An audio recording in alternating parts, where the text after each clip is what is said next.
I'm Jeff Johnson with a Film By podcast, here with the co-creator of our show and my best friend of 30 plus years, Brad Kozo. Wow, 30 years. Now, you remember that spring break we had in Panama? Oh yeah, that was the trip we hung out poolside with that girl who had the drop dead legs. I tried to warn you. She was a girl gone bad. We didn't agree about her, but we do agree on the things that matter. Like, obviously, the greatest guitarist of all time is Eddie Van Halen. Which is why it goes without saying that the greatest rock band of all time is Van Halen. Van Halen. I don't want to jump to conclusions, but it's safe to say we agree on the band's best frontman, though, too, right? Well, sure. David Lee Sammy Roth. Hagar. Oh, hold up. You think Diamond Dave is better than the Red Rocker? Next, you're going to tell me that 1984 is a better album than 5150. Well, it is. I don't know how long you'll need to convince me of that, but I'll wait. I think I'll let Jason and Dee do that for me, because this week, the Surely You Can't Be Serious podcast is rocking out track by track with Van Halen's 1984.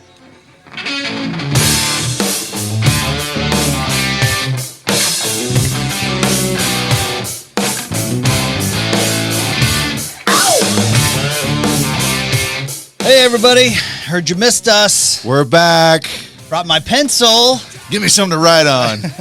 I don't feel tardy. That's my favorite line. I wanted that line.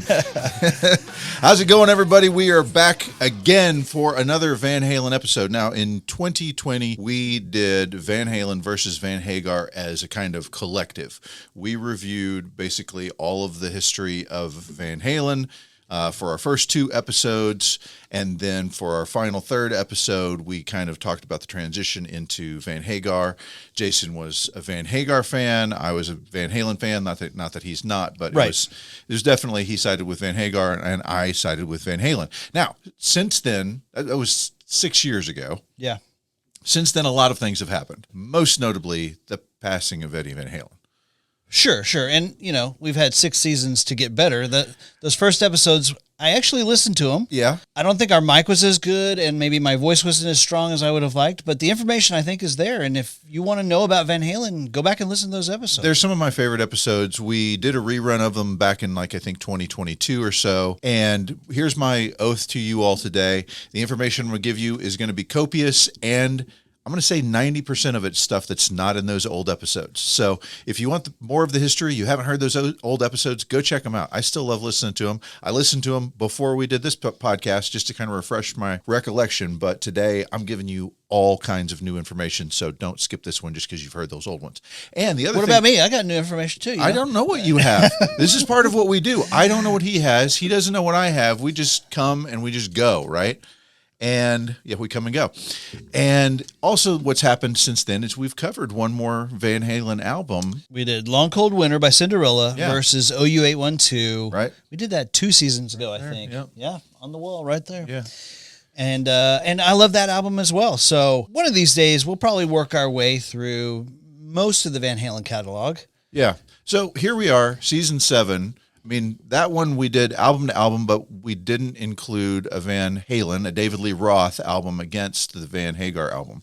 This one, once again, we're back with Van Halen versus Van Hagar and 2 sequential albums, right? We have 1984, which came out in 1984, and then just a year later, we have 5150. 5150 is 86. So they recorded in 85, released in 86. That's right. The reason why they named this album 1984, do you know this? Because it was 1984? Well, one would think that. George Orwell. No, but I will say that Van Halen, I think, did a lot as far as wrestling the 1984 title back from George Orwell. Okay. To be a positive thing. We've Sure. talked about how 1984 might be the greatest year in pop culture. By the way, go check out our friend David Wright, Def Dave's new podcast. He's just come out with it. It is all about the year 1984. Chronologically through 1984. It's called Def Dave's 1984. Go check it out. He argues it is the best year in 80s history, which would make it the best year in our lifetimes, I suppose. Very, very possibly. Yeah. But the reason why the Van Halen brothers decided to call this 1984 was because the record company was pushing them to get this thing out before it was ready, aka 1983. Right. And they're like, We're going to call this 1984, so you guys will get off our back and let us do our thing. Right. So we've got tons of songs to talk about. I just got to, real quick, I got to say this. This was one of the first 3 cassettes that I ever owned. Okay.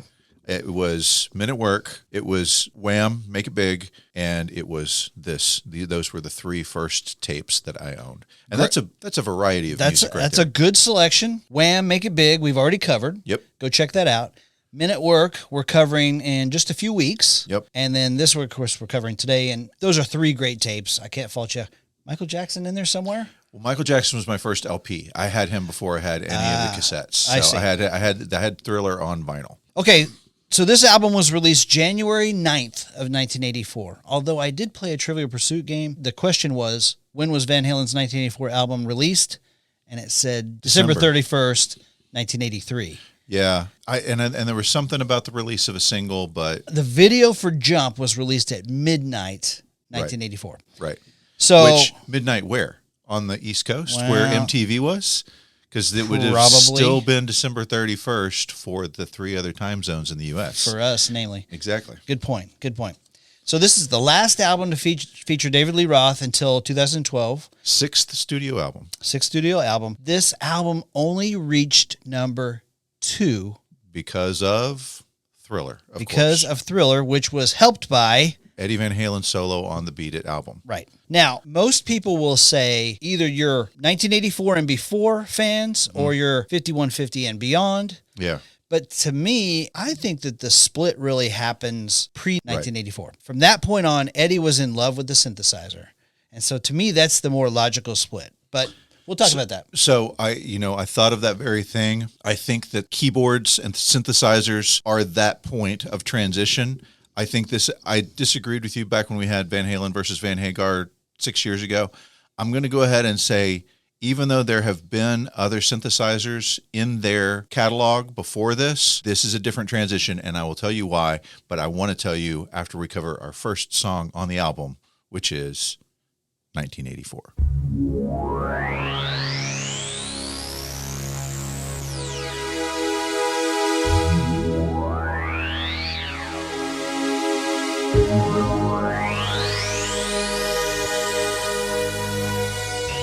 Okay, so this is a lot of synthesizer over here, I mean, it's kind of making its announcement. right? I got no drums Nope. and no bass. Right? I got no guitar. Right. This is a Van Halen song with no guitar.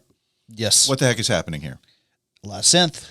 Okay, so I've mentioned before, this isn't the first time that they've used a synthesizer or keyboards in their stuff, right? Right. Okay, so do you remember what album came out right before this album? Diver Down. Diver Down. Now, it wasn't even supposed to be an album. You know that? They released the single Pretty Woman, and it did so well that the record company's like, you guys got to have an album to go along with the song. And so they rushed through them. It's basically a bunch of covers. Right. And you remember that they couldn't come up with enough new material that fast. So, yeah, they made a lot of covers. But Dave had initially said, I want to do Dancing in the Streets. Eddie was like, I don't know how to Van Halenize that. There's no part for me. Yeah, right. So Eddie said, let's do Pretty Woman instead. Pretty Woman, as you said, becomes a hit. And they are demanding a new album, and they're rushing to get more music. So they do covers, including Dancing in the Streets. Yes. But part of what they're doing with Pretty Woman is they've got that video, which we discussed at length. It is a crazy video, which, yes, does involve a woman who appears to be chained up, being attacked by little people. Molested by little people. Yes. Who was not really a woman, which was news to me. So, as it turns out, they spent a whole lot of money on that video, okay? And the video, the idea that they had for the video was significantly longer than the song had to play. Right. And so they came up with an introduction to the part, and that is called Intruder. Yeah. Right. Now, Intruder uses keyboards in it. It does, yeah. And you know what? It's the 4th song that they've had that uses keyboards. The 4th. Okay. So, Intruder was written by David Lee Roth so that they could fill this space in this music video that they'd done. All right. They spend all of this money, and the video ultimately gets banned. They don't even get to show it on MTV. Because you have a transsexual being molested by little people? One of many reasons, I'm sure. And so this is Intruder's the 4th one. The first one was And the Cradle Will Rock. The second one is So This Is Love. Okay. And also off of Fair Warning is this song called Sunday in the Park. Okay. Now, Sunday in the Park, I sent it to you earlier today. It's definitely keyboards, but it's like the dark kind of Rush, like mystic sounding keyboards. It sounds ominous. And Eddie Van Halen actually wrote this about Valerie Bertinelli as they were engaged, and he was frustrated and angry. It's like this dark and foreboding thing, playfully titled Sunday in the Park, which sounds much nicer, right? Right. So there have been 4 solid songs that they have done with keyboards in them, and everybody is up in arms about this album being the synth album, and they've gone synth pop, and is it really different? And I'm going to say the answer is yes. It's different. It's different, okay? And it's different because of the next song that we're about to play. Yes. Obviously, before I get into Jump, because we're not there yet, Right. let me tell you a story. Okay. In 81, they end their Fair Warning tour. Then they have this hit song. They have to produce Diver Down. In April of 82, Eddie Van Halen goes to see a guy named Alan Haldsworth play. He is a guitarist and is incredibly good. And Eddie is not only watching him, but playing with him a little bit. And do you know who is in the crowd there with him? A young guitarist who's Frank Zappa's guitarist, a guy named Steve Vai. Steve Vai. And so Steve Vai meets Eddie Van Halen. They talk for a bit, and Steve is like, hey, if you ever want to meet Frank, here's my number. Give me a call. I'll get you guys hooked up. So Eddie does want to meet Frank because he is a guitar virtuoso. He is. And so he calls, and Steve isn't there, but Steve's roommate gives Eddie the number. Eddie calls, gets Frank's wife, Gail, who has a kind of weird accent, and she's like, Frank, you've got a call from Edvard Van Halen. And so Frank's talking to him, and he's like trying to figure out, is this really Eddie Van Halen that I'm talking to here? And he's like, Dweezil, who's 12 at this point. He's like, Dweezil, you like Van Halen? He's like, yeah. He's like, come here, tell me if this is really him. They're like talking a bit, and he's like, yeah, I recognize his voice from like Fair Warning or something like that, and which it wasn't even. Anyway, that's not important. He was wrong. It wasn't even Eddie's voice on that one. But okay, anyway, yeah. he's like, yeah, Dad, that's really Eddie Van Halen. And then Eddie Van Halen shows up at their house, and he's like playing with him a little bit. He's like, I want to hear more of your stuff. So he goes back to his own house, which is a few blocks away, gets 3 Van Halen albums, brings them back, and Frank Zappa is like, I got to tell you, thank you for reinventing the electric guitar. Reinventing the electric guitar. Because I thought you guys were just another AC/DC, and I was wrong. Mm-hmm. And, of course, Dweezil is starstruck because he loves Van Halen. Well, and remember, Frank Zappa is notorious for being incredibly hard on musicians. Oh, yeah. Steve Lukather got thrown out, laughed out of the room for being terrible on guitar. Yeah. Steve Vai is the virtuoso that he is because he was whipped into submission by Frank Zappa. So Frank, Eddie, and Steve Vai all are together jamming at Frank's house in Frank's studio. Yes. Dweezil is there. He's trying to help and take part in things, and Eddie actually helps Dweezil write his first song. He's got a little 12-year-old band. Yes. And the song is called My Mother's a Space Cadet. Right. And on the credits, it was a pressed album. On the credits, the Vards are listed as the Vards because he was Edvard. Edvard, yes. Wait, before you go any further, I got a ahead. quick trivia question for you. Okay? Yeah. We'll see how you do on this. Yeah. We're getting ready to cover a movie pretty soon that has Dweezil Zappa in it. I don't know. Pretty in Pink has Oh, Dweezil okay. Zappa. Nice. He was dating Molly Ringwald at the time they filmed that movie. Wow. So there's that. Okay. And then Steve Vai, of course, leaves Frank Zappa and goes on to play for David Lee Roth. Yeah. And then, of course, Whitesnake after that. Yep. So I tell you all this to say Eddie was inspired by what Frank was able to do because he was one of the guys who had fought against Warner Brothers for a long time to be able to do his own stuff. And the way he kind of made that work was he built his own studio. I'll do it at my house where nobody is there but me. Yes. And I do think that that's the key shift here because Eddie takes notes from this and says, I'm tired of Dave and Ted Tippelman being over my shoulder all the freaking time. Yes. I'm building a studio at my house. Yes. Which I'm going to talk about in just a second. But Okay. real quick, just as a kind of cute side story. Yeah.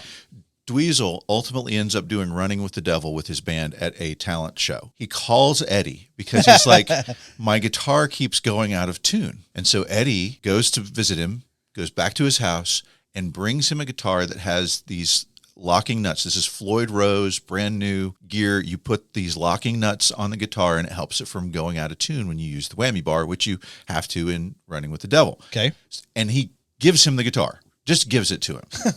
Here you go. Here's an Eddie Van Halen, Floyd Rose locking nut guitar. Oh, by the way, you're not playing that right. Let me show you how to really play it. Teaches him how to actually play it for his talent show. There's a lot of question about whether Eddie is a good guy or an asshole, and I think it's probably both. Probably both. And I mean, surely substance abuse had something to do with all of that. He did a lot of this. He did a lot of stuff. Yeah.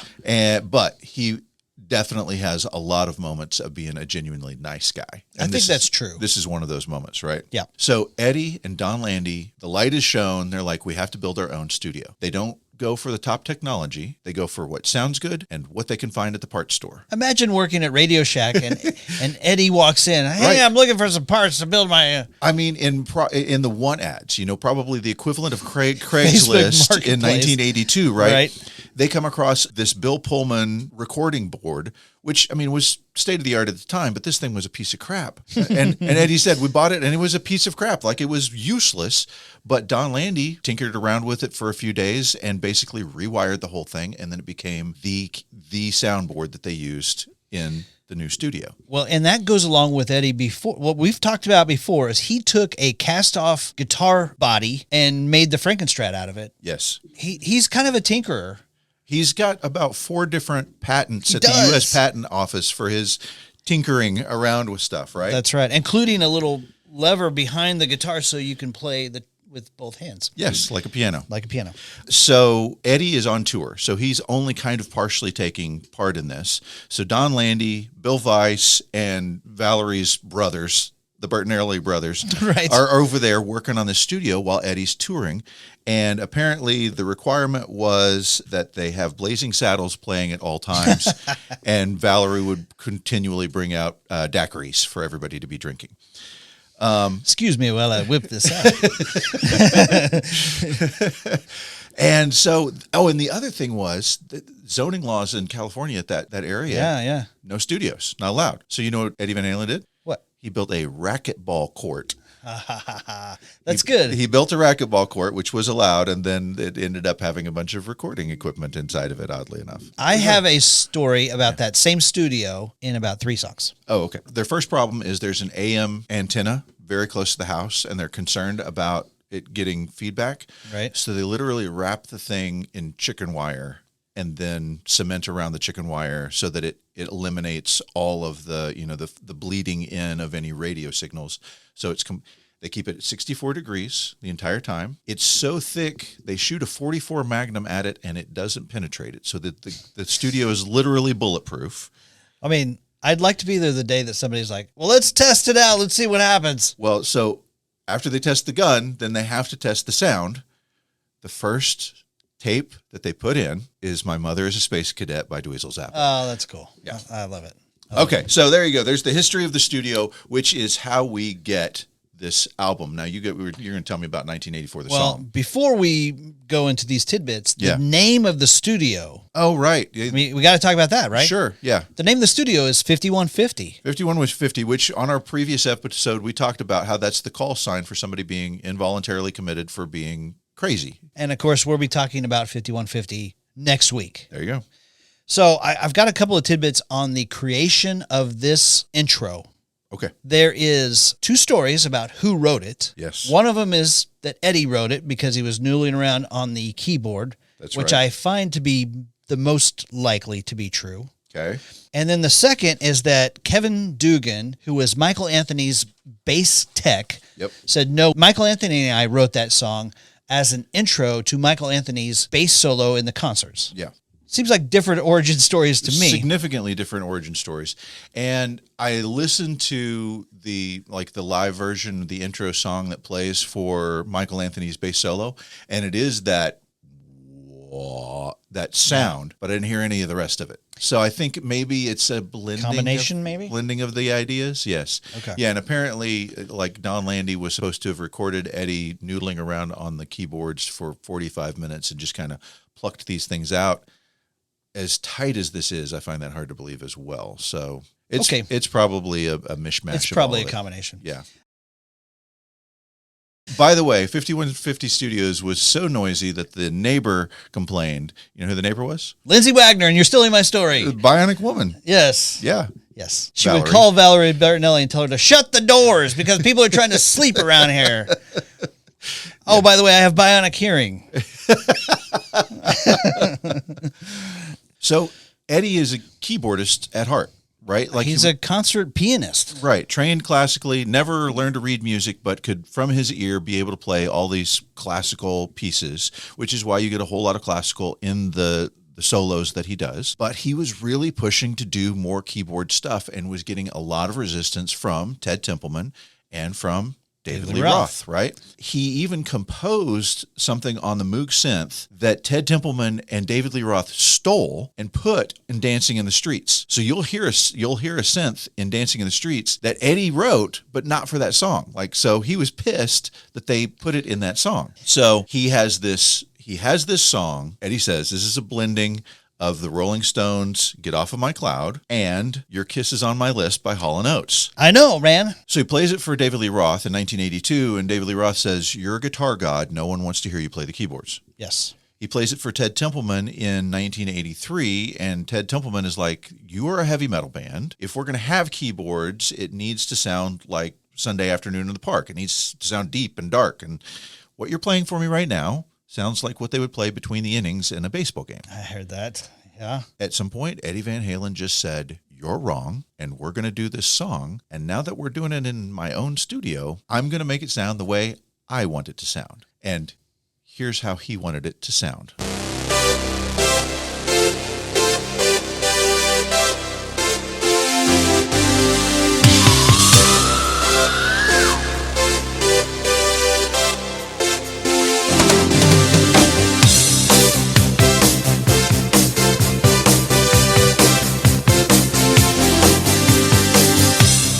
So this was one of 3 songs that they had worked up that Eddie Van Halen, Alex, and Don Landy had worked up. They had worked up All Wait. They'd worked up Drop Dead Legs. Those were more sketches.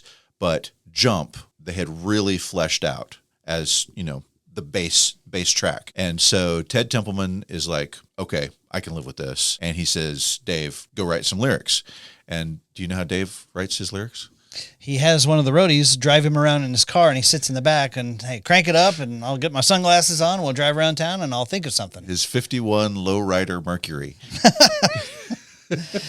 So he's driving around, and he remembers a story where there was a guy on top of the Arco Towers in L.A. who was going to commit suicide. Yeah. And they were news reporters there, and, you know, there's a bunch of people like, please, no, don't do it. And he said, Don't jump. There's always one person in the crowd who's like, go ahead and jump. Might as well jump, jump. Might as well jump. Go ahead, jump, jump. And he thought, that is a great line. Number one, Yes. It's a rebellious attitude. Right. But it's also this kind of take a leap, do something, you know, go out and live life, you know, do it how you want to do it. Yeah. David Lee Roth said that people kind of gave it this motivational inspiration, but really it was go ahead and jump. Just jump, man. Just jump. He said the guy was going to check out early, going to take the 33-story drop. I love it. I love it. By the way, yeah, go ahead.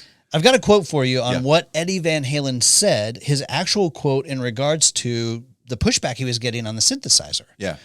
He said there were some people, namely Ted Templeman and David Lee Roth, who did not want him to play the synthesizer. Right. And his quote was, I'll play the freaking Bavarian cheese whistle if I can do it well. Right.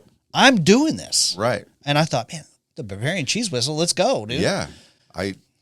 I can play the Bavarian cheese whistle, actually. Can you really? No, I have no idea what that Okay. is. I don't even know what that is. The Bavarian cheese whistle. Okay, so real quick, the song, number 1, was originally called Go Ahead and Jump. Go Ahead and not Jump. just Jump. Right. It was also the one they were going to put the car sounds in. The car sounds that we're going to hear in our next song Right. originally were in this song, but they were like, nope, doesn't fit right. Take it out. You know where it was? Where what was? So in the chorus where he's like, might as well jump. Ah.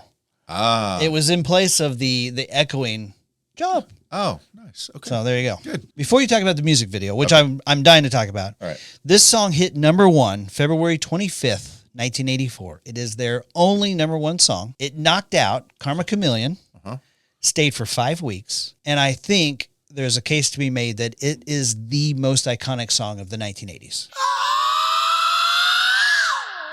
This was on MTV at its inception so much. And after they had spent so much money on the Pretty Woman video only to have it banned, they're like, let's go with a minimalist approach to this one. Yeah, there's like black drop cloths and their instruments and nothing else. Right. They're running around doing a whole lot of nothing, although I think you're getting ready to tell me. Yeah. But they filmed a bunch of sort of stuff that they did not use in this video. So the director is Robert Lombardi, okay? And he's filming this video. He's doing this minimalist approach. He's got Pete Angelis also filming, but he says, we didn't use any of that footage because Pete doesn't know how to use a 16 millimeter camera, right? Right. Now, we're going to talk about Pete Angelis a few times. And I said to you that the shirt I'm wearing is important. Do you know why? Crazy Brothers, the Black Crows. Okay, if you will go back and listen to our Black Crows album, The Shake Your Moneymaker, Yes. Pete Angelis was the guy who managed the Black Crows after he got fired by David Lee Roth, after he went with David Lee Roth, because he was the one who had helped out with the original 1984 videos, and he was a big influence in all of the David Lee Roth videos that immediately followed. I forgot about that. Yeah, that's And right. so he was the one that actually taught Chris Robinson how to be a stage presence.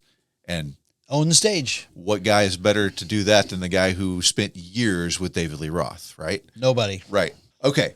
So David Lee Roth is pressuring Robert Lombardi to do more stuff, film a bunch of more of him, more of David Lee Roth, right? Right. Lots of footage shot where David is just the center of attention, right? Driving around. He's getting arrested. And so Robert Lombardi goes to Alex and Eddie and he's like, listen, guys, I don't think this fits this video. It just doesn't seem right. And they're like, we agree with you 100%. We don't want to use that footage. And so the footage got cut. Bad part was you don't go behind David Lee Roth's back. And he reported to their management and the management was like, you're fired. Yeah. So the director... Not just you're fired. Here's your check. You're fired. Never want to see you again. Right. And this is the guy who essentially directed, if not one of the most iconic videos. Of course. Yeah. Crazy. It goes on to win the VMA award for best performance video. Yeah, nominated for a couple of other spots as well. Yeah. Yeah. And Robert Lombard's like, never got my award. No, it's terrible. Yeah. By the way, in this song, it has been confirmed by both Eddie and Daryl Hall that he stole the riff from Kisses on My List. Yeah. For Jump. Yeah. We were talking about Hall & Oates here in just a few weeks. Oh, that's right. Yeah. So Who are we comparing Hall & Oates to? Men at Work, Jay Giles Band, and Hall & Oates. 3 big albums from 1981. All right, another three-way. Okay, so just a couple more things on Jump real quick. That summer, I remember the Chicago Cubs used it to introduce all of their baseball games. Yeah. In which that's back when WGN was, everybody had WGN and you just watch Cub games all the time.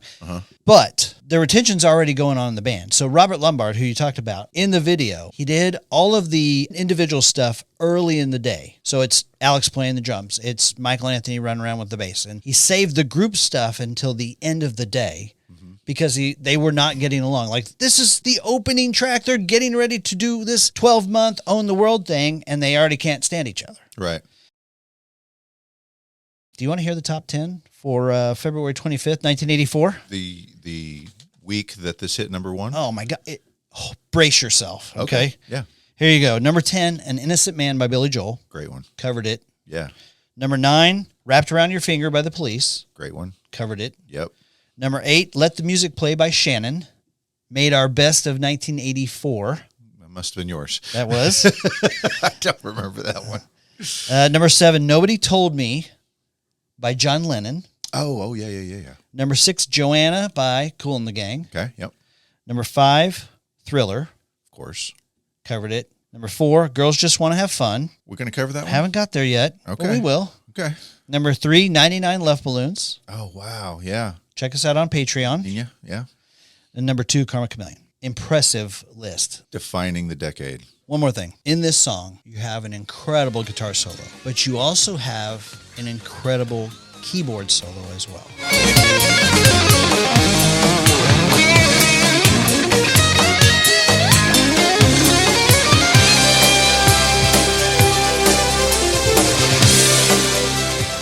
can't say enough good things about this song. I love it. It's iconic. It's one of my favorite songs from the 80s. It is what I would say is the pinpoint transition of the old Van Halen to the new Van Halen.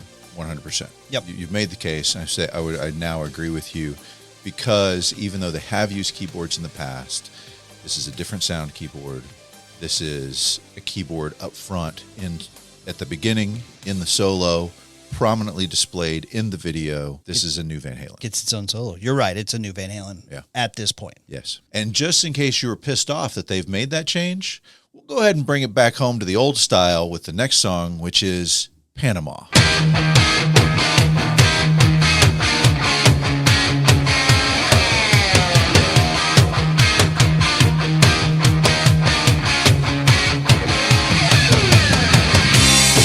I freaking love this song, man. It rocks my balls, man. I think I said back in 2020, this is my favorite song on the whole album. It might still be. It's between this and Hot for Teacher any day of the week, right? There's a case to be made for Jump as well. So what do a stripper in Arizona and a dragster racer from Vegas have in common? I guess something with the word Panama. They are both inspirations for this song. Not the country. Not the It country. has nothing to do with the country Panama.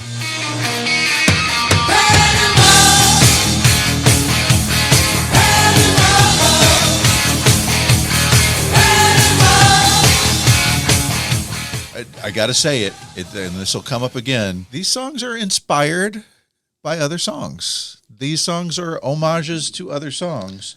I'm going to have to play Dog Eat Dog by Let's hear it. AC/DC. Let's hear it. Well, it's a dog eat dog. Eat cat too.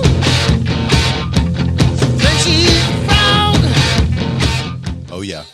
You hear it right there. Yep. Just got to let it get started a little bit. Oh, yeah. But there's no question. With that drums and that guitar, it's not an identical copy. No. It's better. Yes. It's definitely borrowed. Yeah. I love the inspiration to the creation of this song. Yeah. So David Lee Roth is talking to a reporter, and the reporter asks him, or sort of accuses him, of only writing songs about fast women, partying, and fast cars. Right. And he's like, wait a minute. I haven't written a song about fast cars. And so he's like, I take that as a challenge. Uh-huh. I am writing a song about a fast car. Yeah. The Panama Express from Las Vegas. You know, we talked about this in previous episodes, but the revving sound in this song is Eddie's 1972 Lamborghini that was given to him as a gift from Valerie. Yes. Wedding gift. A wedding gift. You know who owned it before? Rod Stewart. Rod Stewart. Very good. And this is the car that was in the shop that Sammy had his Ferrari that the mechanic's like, hey, Sammy, hey, Eddie, you guys need to get together. Peanut butter, meat chocolate. Chocolate, meat peanut butter.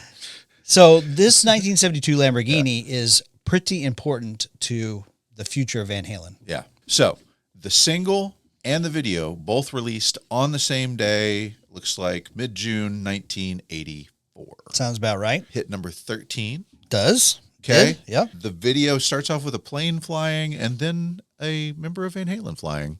Yes. This is the first time we see the Jack Daniels bass.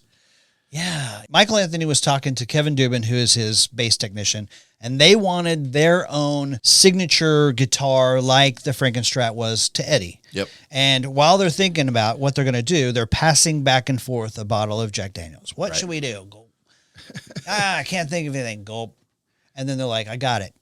Our guitar is going to look like the bottle of Jack Daniels. Right. And it's super cool, right? Right. So they contact Jack Daniels, and Jack Daniels says, okay, that's fine, as long as you don't make any more than 3 at one time. And so here they show up prominently in the Panama video. Yep. You know what else shows up in the Panama video? Where they're like dangling them and like dragging them across, like it's the Bon Jovi Living on a Prayer stuff. Several years before that, I read a story where Michael Anthony's like, when I look at that video, all I think about is how bad my nuts were getting crushed by this thing that was swinging us back and forth. Yep. So director on this video, Pete Angelis. Okay. Who got his revenge after Robert Lombard said, this guy can't do.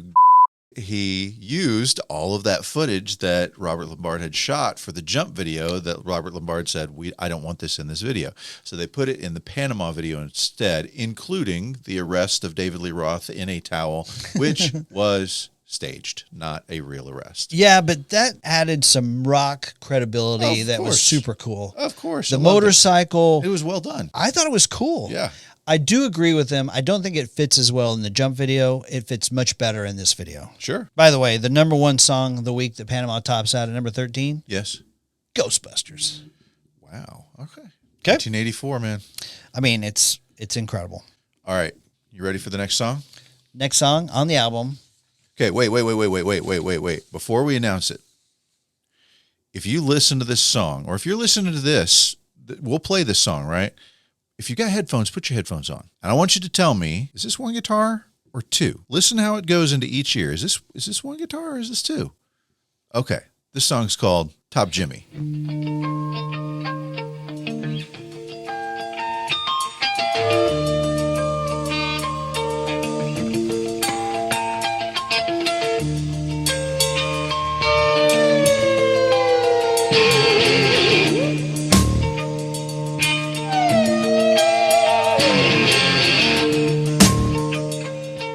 All right, tell me the story about the strings. Okay, so it sounds like you've got some strings playing in your right ear and some strings playing in your left ear, so it would seem to be maybe this is two different guitars.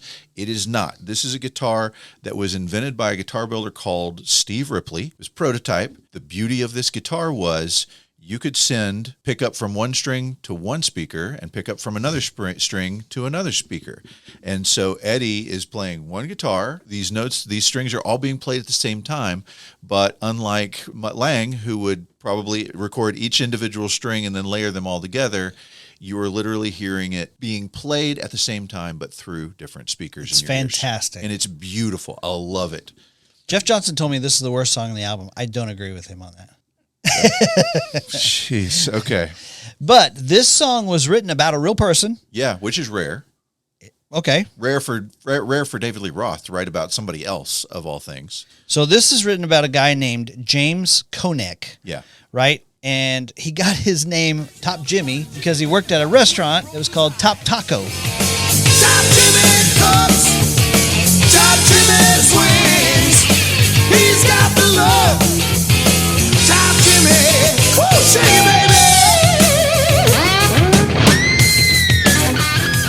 He was also the lead singer of a band, He was. Top Jimmy and the... Rhythm Pigs. Thank you. You're welcome. Real band. Dave was the anonymous financial backer for this club called 00. Yep. That Top Jimmy owned. Yeah, they had to pretend that they were an art gallery because they didn't have a liquor license, and then they just, do their stuff at night when nobody was really patrolling the streets anyway. Right. Among the people who enjoyed 00 and Top Jimmy and the Rhythm Pigs, Jim Belushi, and, you ready for this? You know it? Lucille Ball? Lucille Ball. I saw that, man. She actually made that pronouncement on a TV show. Yeah, she's one of her 80s TV shows that she did. She's like, I love Top Jimmy and the Rhythm Pigs. Yeah. Oh, that's my kind of music. Benny Goodman, Glenn Miller. No, Top Jimmy and the Rhythm Pigs. And it was hilarious, even though nobody who knew who Top Jimmy and the Rhythm Pigs was, because it's just an absurd name for a band, especially one that an old, at that point, mom would be listening to. No doubt. I love the story. David Lee Roth would come to this club, 00, and it's kind of a sleazy club. It wasn't a great club, but he would bring girls in a limo to this club. Yep. A couple of girls on his arm. They would go inside. They're like, this place stinks. This is gross. Yeah. We're going to go wait in the limo. And he's like, whatever. Go sit in the limo. And pretty soon he'd be sending other girls out to the limo until the limo was stuffed full of girls. It's great. Yeah. Very Dave fashion. So mention that the guy who invented this guitar that Eddie is playing was Steve Ripley. The name of this song was actually Ripley initially. Okay. Ultimately, they would, obviously call it Top Jimmy, but they took the Ripley title and they put that to a song that came out on the Wildlife soundtrack. Remember the movie Wildlife? I do. It had Leah Thompson, it had Eric Stoltz, had the guy from had Chris Penn, Weird Science, and it had Ian whatever his name is. Wyatt. Wyatt, yes. Yeah. So that title went to that song on the Wildlife soundtrack, but that music then becomes the basis for Blood and Fire, which is on the album A Different Kind of Truth, which is like the reunion album. The reunion album that they bring Dave back into the fold in 2012. Yeah. By the way, I thought this quote was great about the 00 Club. Yes. It was a great place to have sex on the hood of cars with a joint and a fifth of Jack Daniels in one hand and a line of dope on the back of the other hand. Don't do drugs, kids. A little too awesome. By the way, Top Jimmy is an undiscovered gem. Jeff Johnson couldn't be more wrong. I love Top Jimmy. We love you, Jeff. All right, next song on the album is called Drop Dead Legs.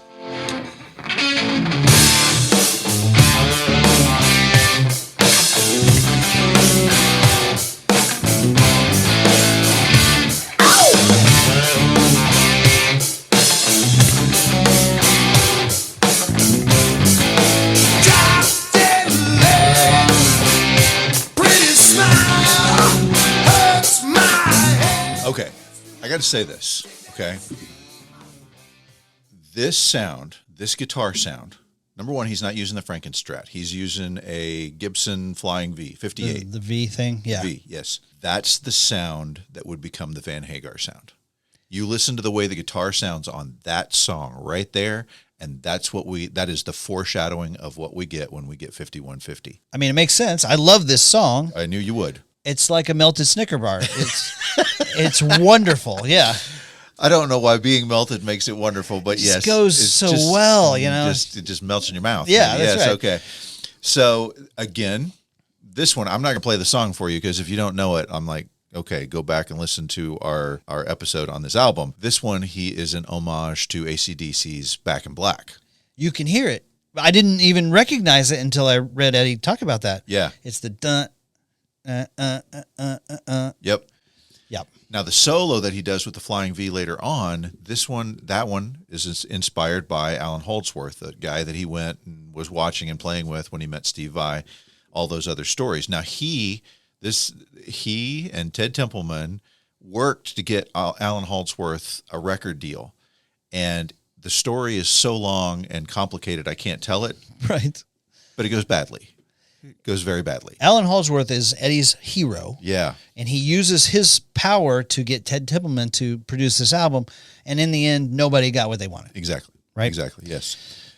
By the way, this song, I sent you a text today. Okay. I said, we haven't talked about a stripper song in forever. I said, it's good to get back to boobies. Yeah. I mean, basics.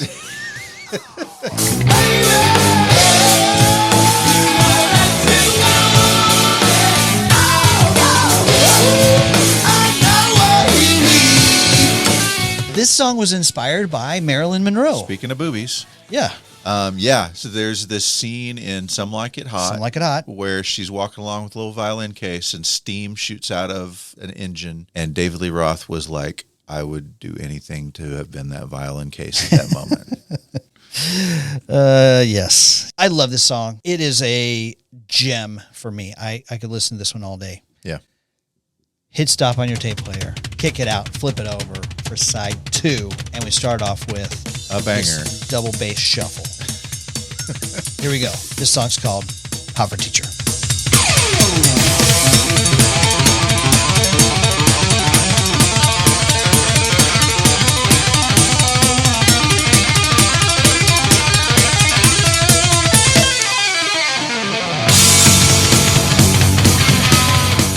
Okay, so I'm not going to play these songs again. I mentioned them when we did our original Van Halen versus Van Hagar matchup, but go listen to the band Cactus and their song Parchment Farm. It's dead on. Dead on. Yep. Go look at Billy Cobham's Quadrant 4. Yep. Drums are obviously very similar to that there.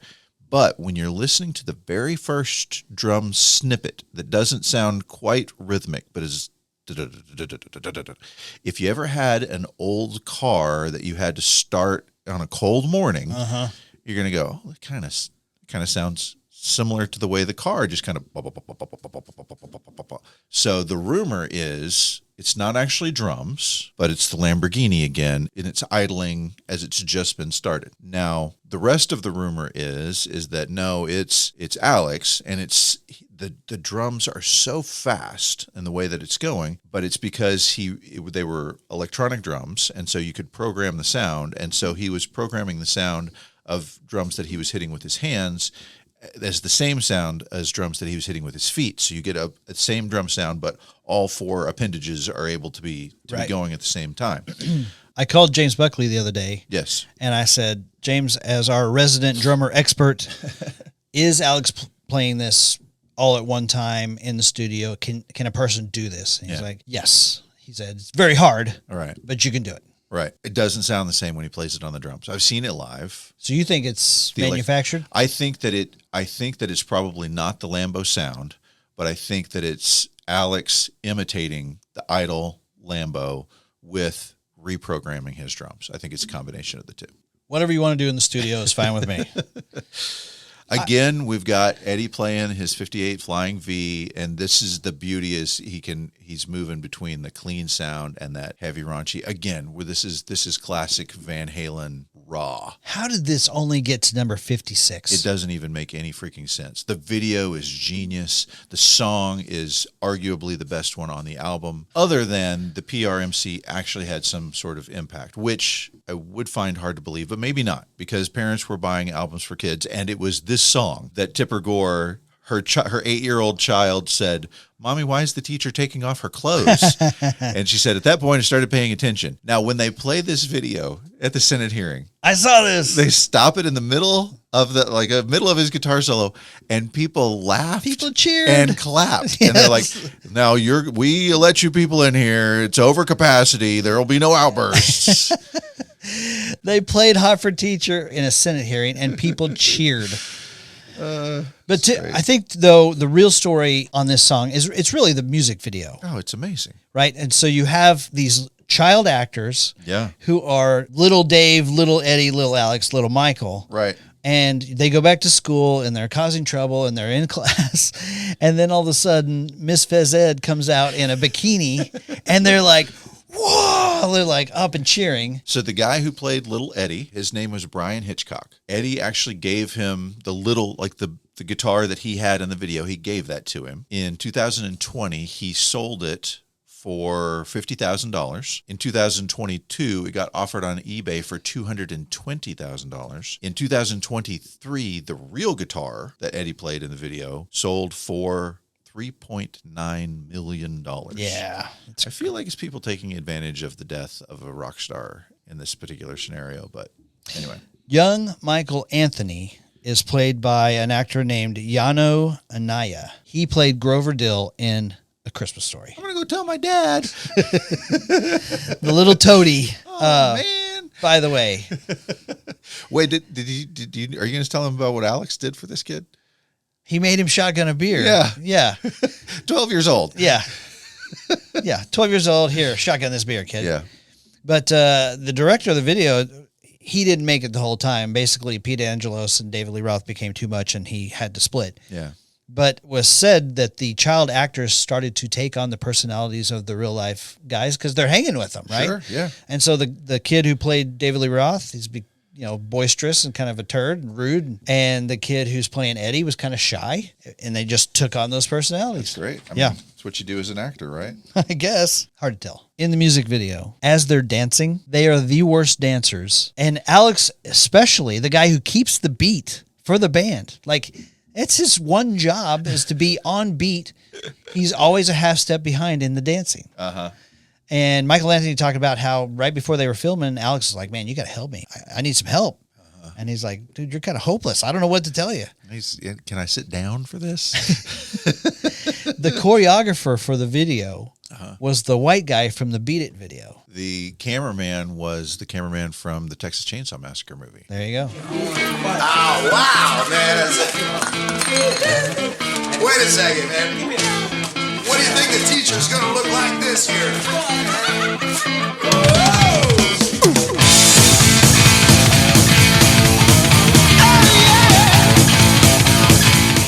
Right? And the school that they shot at, John Marshall High School, which was attended by Leonardo DiCaprio. There you go. Yeah. They also shot the movie Fast Times at Ridgemont High, Nightmare on Elm Street, and Pretty in Pink at this school. Dang, back again. How about that? Wow.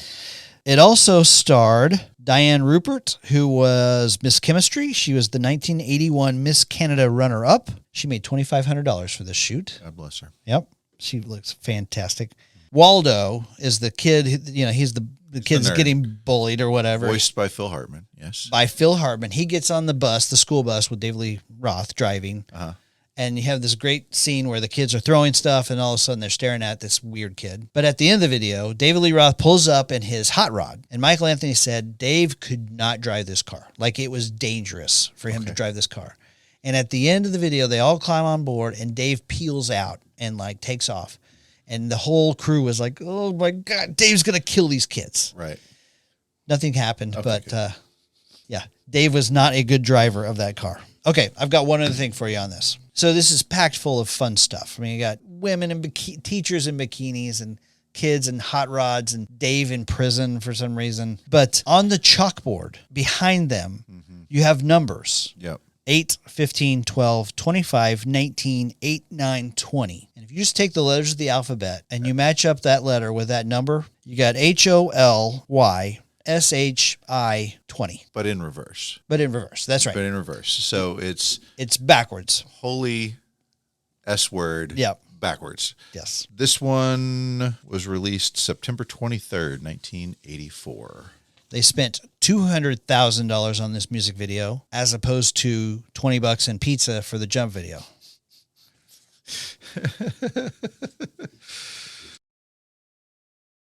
All right. Yes. Next song. This song is called I'll Wait.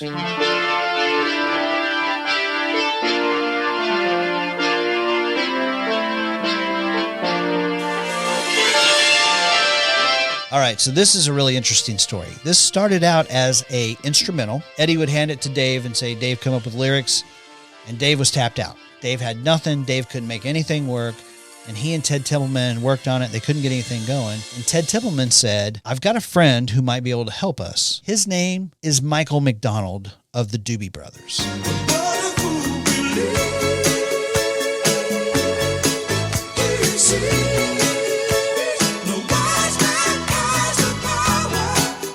We've talked about Michael McDonald multiple times. Got him last week on our Best of 86. Yep. He's the lead singer and the unmistakable voice of the Doobie Brothers. Right. But before we get to the Michael McDonald story, Yes? as it was still an instrumental and Eddie was pushing to get something done on it, Ted Templeman didn't like it. Like, this is the end of the end for David Lee Roth and Ted Templeman on one side, and Eddie Landy and yeah. and the rest of them. So every time Eddie would play this song, Ted Templeman, to taunt him, would hum "Hold Your Head Up" by Argent. Hold your head up. Hold your head up. Hold your head up. Hold your head up. Okay, so can't get any words. Sounds like an Argent song, Yeah. So Ted Templeman calls his buddy Michael McDonald. right? They go and they meet at Ted Templeman's office, and it's Ted Templeman, David Lee Roth, and Michael McDonald. Right. Michael McDonald goes back, works on the song, comes up with a good portion of the lyrics, including the chorus, the I'll wait part.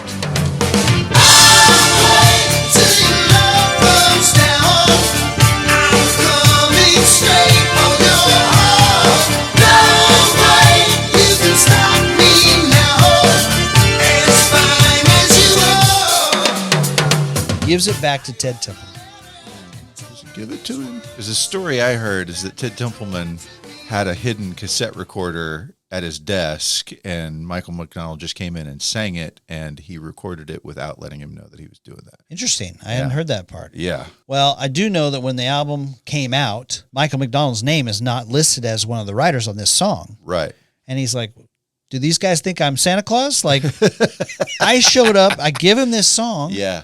which, by the way, was the second single. It reached number 13 on the Hot 100 with no video. Right. Not bad. It's a great song. I It love is. this song. I love it too. And so he calls up Ted Templeman. He's like, you screwed me. I was your friend and you Yeah. brought me in and I helped you and I gave you this song and you cut me out. So he actually had to chase the money a little bit. He sued him, Sued them. and won. Yeah. And he said it's the most lucrative thing he's ever done in his career. Which is impressive because he's got a very lucrative career. He said the Doobie Brothers made platinum albums. He goes, but Van Halen made mega platinum albums. Yeah. So here's the weird twist on this story. Okay. This wasn't number one. Eddie didn't know that Ted had recorded the the lyrics to this song, and that it wasn't David Lee Roth who had come up with the lyrics. He didn't know any of this, right? Oh, okay. And with this story about the tape recorder, it kind of falls into place on that, right? But back in 1977, Eddie and Michael McDonald had crossed paths before. Oh, I don't know this. Okay. So there's a lady called Nicolette Larson, and there's a song called Can't Get Away From You.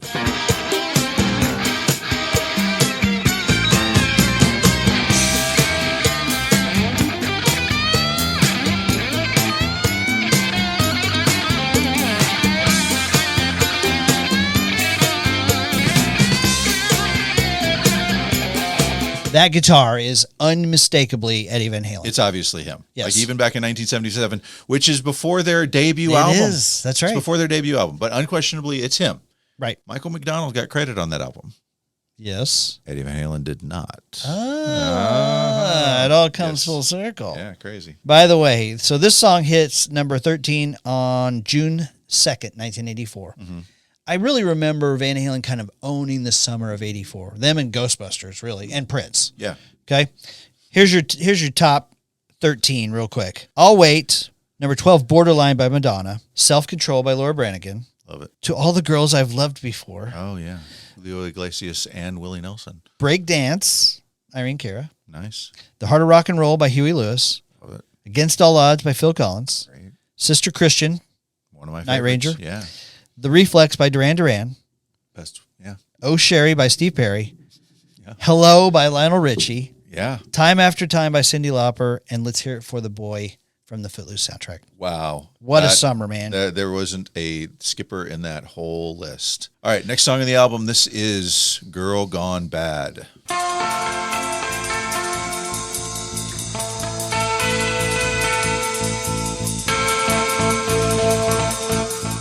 Okay, so here's the story of the creation of this song. Yep. Eddie and Valerie were on tour. They were in South America. And he bolts up one night in bed, lights out, she's asleep, and this song kind of comes crashing into his brain. And he's like, I really could just roll over and go back to sleep. He goes, but I've learned that when something hits, like inspiration hits, you get out of bed and you write it down and you go for it. Right. And so he goes into the closet so that he doesn't wake up his wife, and he gets his little tape recorder. He kind of sings into the tape recorder.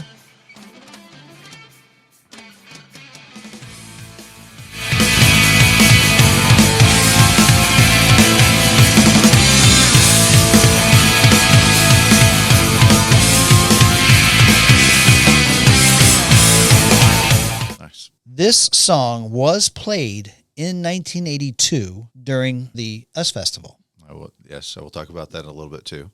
Okay. It was actually intended for the Diver Down album. Yep. Okay. So this one got heavy influence by Robert Plant on the guitar. You got heavy influence by Neil Peart on the drums. There are people that love these last two songs on the album. Mm-hmm.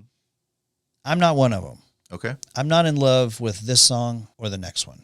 Okay. Yeah, I think I specifically said I want to hear what your thoughts are on the last two songs because they are the less known songs on the album. Right. I will tell you, listening to them, they weren't prominent in my memory, but the beauty of that is I was listening to them with fresh ears. I think they're really good. I think they are. I think had you not just been tsunamied with this incredible album worth of music, that they would be fantastic. They could be singles. They're so good. But there's only 9 songs on the album. I mean, just some of them are just going to be the last finishers. That's you have true. to have Yeah, last that's right. finishers, Yeah. right? But I still think these are incredibly good songs. I think this is one of those albums that is good from beginning to end. Okay. Well, let's listen to the last song. Then. Last song. Let's do it. This song's called House of Pain.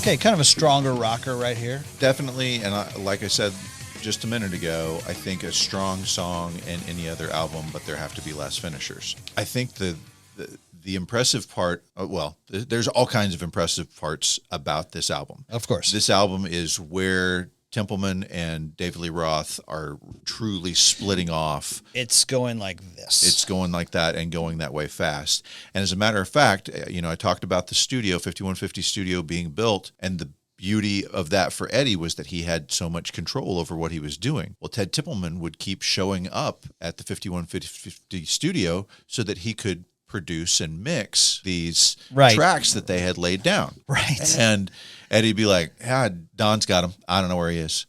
Not sure where he is. He's right there. He's behind him. They've behind got the door. walkie-talkies. It's just Ted's coming. Go hide. Yeah, hide in the pool house. So Ted Templeman has the backups. They have the backup originals, which is basically second copy, right? Or first copy, if you will. But that's not as good as the original. Right. But in a panic, because he keeps running into brick walls with Eddie and Don, he goes and mixes these secondhand pieces. Yes. As he's finishing, Don shows up and he goes, "Here you go. Here's the mixed masters." Yes. And the question is, how much of what Don did versus how much of what Ted did ended up on the end of the album? I saw a quote from David Lee Roth who said Ted really didn't do very much on this album. He not only said Ted didn't do much on this album, he said Ted didn't do much on any of the albums. He was like, we kind of realized early on Ted has these things that he can do for us and we are loyal to him, but we're the ones who have produced almost all of these albums, and it's, in his mind, no question that Don Landy and Eddie Van Halen were the ones that made the mixes that we hear on this album. To me, this is one of the interesting stories that I had not heard before, that basically Eddie and Don had kidnapped these master tapes and were holding them ransom. It wasn't just that, guys, leave us alone, we're working on this. It was Don threatening to burn the masters if Ted and Dave did not leave them alone. And when we're saying this is the split, Ted Templeman and Eddie Van Halen got in a fist fight over this. That's right. A physical fist fight over this. I don't know how that's not the end of a relationship. You're either best friends after that or you never talk to each other again. And in this situation, I think it was we're done.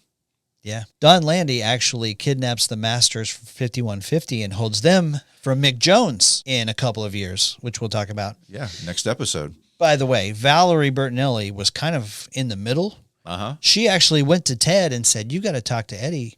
They're in there doing blow and drinking Jack all day long for days. Yeah. Anyway, Don walks in at the last minute, and can you just imagine sitting there steaming, going, "I've just spent all of these hours mixing this, and you're bringing me this after hiding it from me." No wonder fist flew. Yeah, no question. Okay, a couple of things before we leave. Number one, Eddie says there were 13 songs that he had for this album, which is 4. Right. So what I know, or what the rumors are, one of the songs was called Anytime, Anyplace. One of the songs was called Eat Thy Neighbor. One of the songs was called Baritone Slide. And one of the songs was called Lie to You.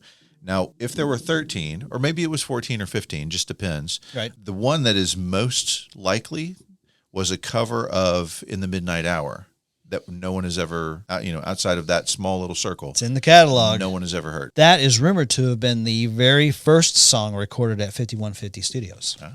So there you go. Hey, you mentioned In the Midnight Hour. Eddie wanted it on the album. Dave reportedly vetoed it. Dave wanted Just a Gigolo on the 1984 album. Yeah. And Eddie's like, nope. Mm-hmm. So guess what? It shows up on Eat 'Em and Smile. There you go. Okay. So a prequel to all of this. They've ended the Diver Down tour, and you can go back and listen to our original Van Halen versus Van Hagar episode to hear about Dave and the Jungle Squad that he had that stayed down in Argentina on safaris on the river. Yeah. But in the midst of all of that, and all the other guys go home, in the midst of all of that, Dave gets a phone call somehow. You have to come back. We have a show. I don't want to do a show. Right. They're going to pay us $1 million for a 90-minute set. 1.5. This is where I blow your mind. Okay. The original offer was $1 million, which would have made them the highest paid band at that point. And we know from our last episode that they had a world record as the highest paid band, right? Right. Okay. So when they signed the contract, Steve Wozniak is the guy putting this together. This is the US Festival Part 2, 9 months after the US Festival Part 1. Right. He really wants Van Halen. He offers them $1 million. They say, okay, we'll do it, but we want what's called a favored nation clause in there, where if any other band that you have that you come in after us gets paid more, we get matched. Mm-hmm. We're not going to be paid less than somebody else. Right. Well, this is Steve Wozniak, co-founder of Apple Computers. He's got a few bucks. He's got a little bit of money. Yes. And he calls up his producer and says, I would really like to have David Bowie play. And his producer's like, we all already have a full gig. Right. He goes, but I love David Bowie. He's like, there's no room. He goes, it's my money.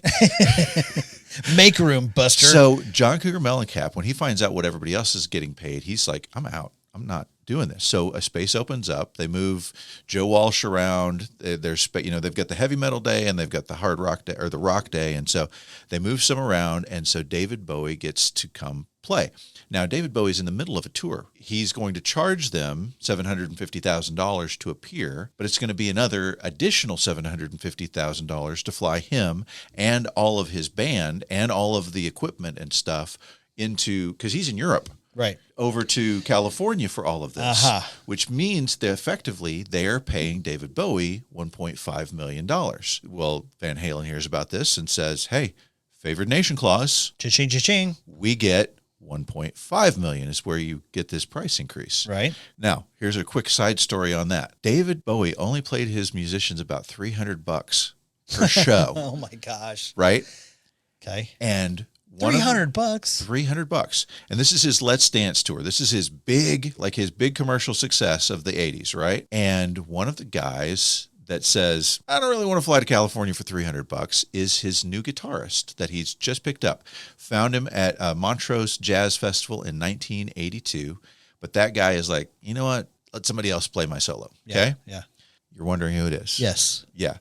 As I said, he discovered him. We've talked about him before. Okay. I can tell you that when he performed on most of these songs in the album and when he would perform it live, he probably played a guitar that had been owned by Christopher Cross just before he got it. Stevie Ray Vaughan? Yeah.